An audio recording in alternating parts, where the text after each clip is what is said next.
So, hello, welcome back to another episode of the Self-Development Tactics Podcast. It's actually been a while since I've woken up quite early. Nowadays I kind of wake up at 8 a.m. around. But I actually had an alarm today, but I missed it. I actually woke up, but then I slept in again and whatnot. But in the end, it is kind of difficult to, I think, balance in terms of, okay, I am gonna wake up earlier, potentially, or actually this was my situation yesterday, but I would have only gotten like 6 hours of sleep. I don't know if this is beneficial. I don't know if this is good. But on the flip side, I'm gonna force myself to be way more productive than I was yesterday. I'm already doing that because I'm already recording, which takes some time and is a portion of my day, is a portion of the work that I need to be doing today. And I've also already soaked in some lentils and prepared coffee for my workout afterwards as a pre-workout. We're gonna go ahead with the inner purpose. Or didn't I already go through that? Wait a second. Know thyself, no? Well, we haven't. So, when there's nothing to identify with anymore, who are you? When forms around you die or death approaches, your sense of beingness, of I am, is freed from its entanglement with form. Spirit is released from its imprisonment in matter. You realize your essential identity as formless, as an all-pervasive presence, of being prior to all forms, all identifications. You realize your nature. What the fuck is going on? You realize your true identity as consciousness itself rather than what consciousness had identified with. That's the peace of God. The ultimate truth of who you are is not in I am this or I am that, but I am. Fucking period. I am not a lawyer, I'm not a teacher, I'm not whoever, but I am. I'm here. I'm alive. I'm just existing. But I do just remember, or try to remember whether I went through the whole know thyself or no. I'm apologizing for the noises. Let's close that shit. Is this doing any better? A bit, indeed. I don't really know, but I'm anyway gonna skip it, I guess, because I don't want to talk about inner purpose or being. I have a feeling that it is quite important. Your inner purpose is to awaken. It is as simple as that. You share that purpose with every other person on the planet because it is the purpose of humanity. Your inner purpose is an essential part of the purpose of the universe and its emerging intelligence. So be true to life by being true to your inner purpose. As you become present and thereby total in what you do, your actions become charged with spiritual power. At first there may be no noticeable change in what you do, only the how changes. So how you do things. Your primary purpose is now to enable consciousness to flow into what you do. Finding and living in alignment with the inner purpose is the foundation for fulfilling your outer purpose. Which kind of makes sense, which is also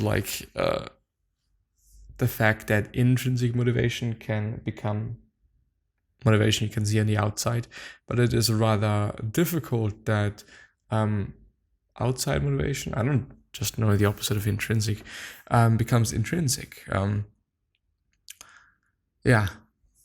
Period.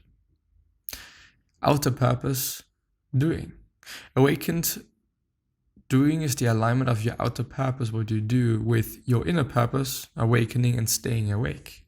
Through awakened doing, you become one with the outgoing purpose of the universe. Consciousness flows through you into this world.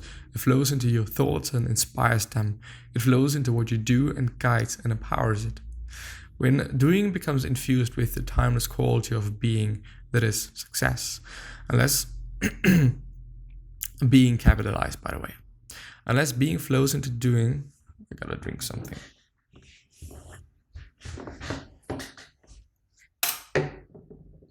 I gotta drink something.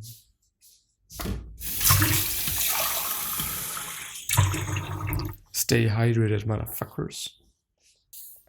Possibly without doing that, fucking with your floors is not good.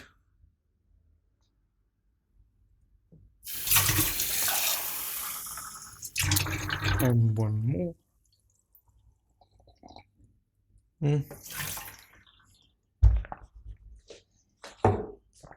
Just because I'm already here.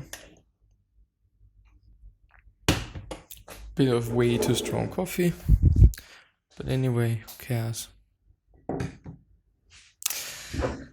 So, let's see.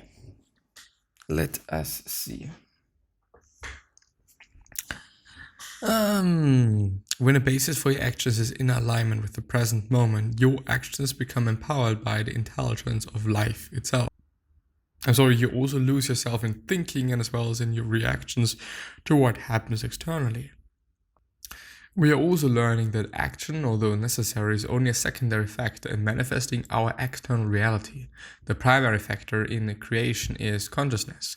No matter how active we are, how much effort we make, our state of consciousness creates our world. And if there is no change on that inner level, no amount of action will make any difference. Outer purpose alone is always relative, unstable and impermanent. This does not mean that you should not be engaged in those activities. It means you should connect them to your inner primary purpose so that a deeper meaning flows into what you do. Which kind of makes sense, doesn't it,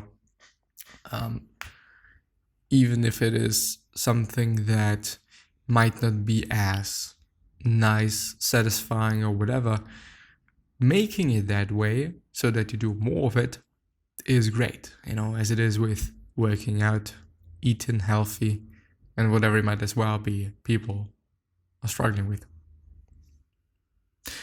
Without living in alignment with your primary purpose, whatever purpose you come up with, even if it is to create heaven on earth, will be of the ego or become destroyed by time.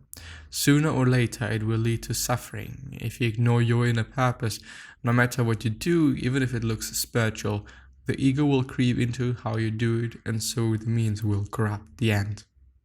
The outer purpose varies greatly from person to person, and no other purpose lasts forever. It is a subject to time and then replaced by some other purpose.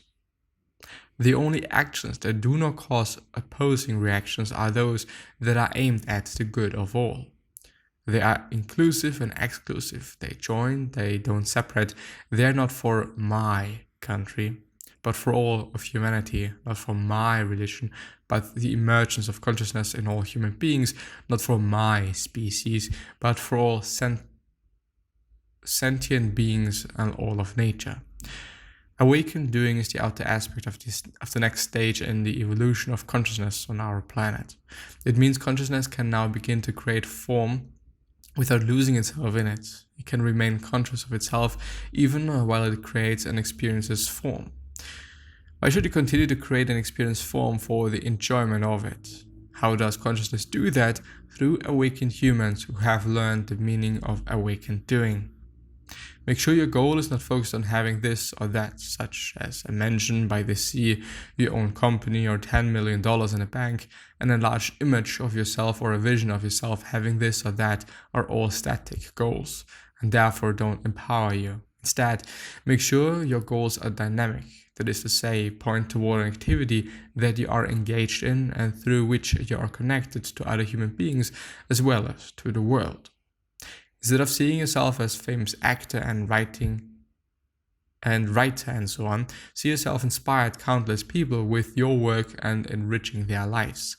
Feel how that activity enriches you or deepens not only your life but that of countless others. Realizing that what he's talking about is kind of a way too overcomplicated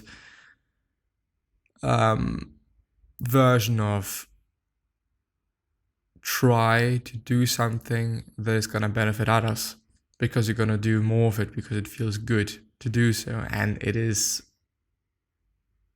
a commonsensical good thing to do, to do something that is benefiting somebody else. And a ton of people have been talking about that one should indeed do something or pursue something that is going to help somebody else, because you're going to do more of it, because it feels good, because it is a driver. But yeah, anyway. Feel yourself being an opening through which energy flows from the unmanifested source of all life through you for the benefit of all. When you are present, when your attention is fully in the now, that presence will flow into and transform what you do. There will be quality and power in it. You are present when what you're doing is not primarily a means to an end, money, prestige, winning, but fulfilling in itself. When there is joy and aliveness in what you do, and of course, you cannot be present unless you become friendly with the present moment, that is the basis for effective action, uncontaminated by negativity. I would agree to that. I would fully agree to that. And that's actually the end of summary part 2, and it is awakened doing. So what really is awakened doing? The modalities of awakened doing are acceptance, enjoyment, and enthusiasm. Each one presents a certain vibrational frequency of consciousness. Modality means the underlying energy frequency that flows into what you do and connects your actions with the awakened consciousness that is emerging into this world. And there is a quote by J. Krishnamurti or something. This is my secret. I don't mind what happens. Which just means amor fati, doesn't it? Love faith, or love your faith, whatever it might be. Acceptance. Performing an action in a state of acceptance means you are at peace while you do it. That peace is a subtle energy vibration which then flows into what you do. If you can either enjoy or bring acceptance to what you do, stop. Otherwise, you're not taking responsibility for the only thing you can really take responsibility for, which also happens to be one thing that really matters, your state of consciousness. And if you're not taking responsibility for your state of consciousness, you're not taking responsibility for life, which just makes sense. Accepting means you allow yourself to feel whatever it is you're feeling at that moment. It is part of the isness of the now. You can't argue with that. You can't argue with what is. Well, you can, but if you do, you suffer. Through allowing, you become what you are, vast, spacious. You become whole. You're not a fragment anymore, which is how the ego perceives itself. Your true nature emerges, which is one with the nature of God. Enjoyment.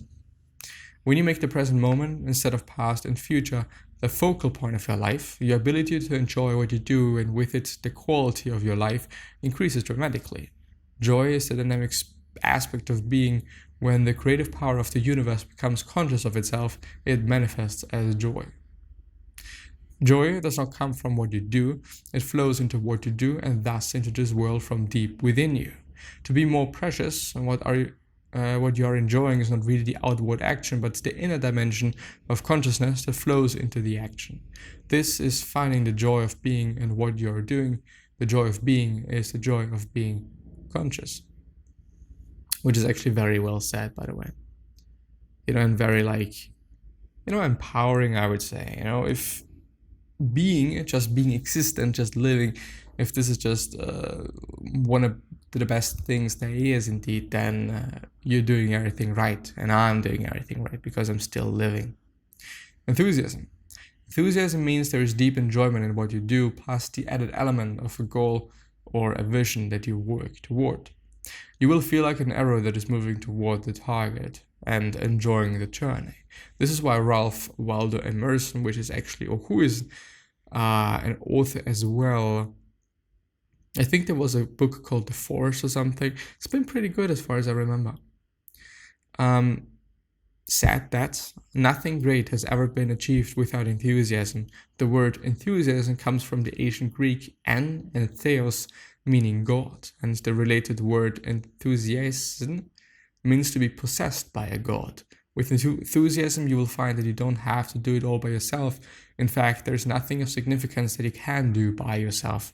Sustained enthusiasm brings into existence a wave of creative energy, and all you have to do then is ride the wave.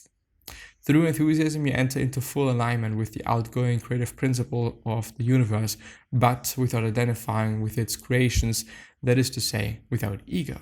Enthusiasm is the power that transforms the mental blueprint into the physical dimension. That is the creative use of mind, and that is why there is no wanting evolve. You cannot manifest what you want, you can only manifest what you already have. Continue to the next post in this series.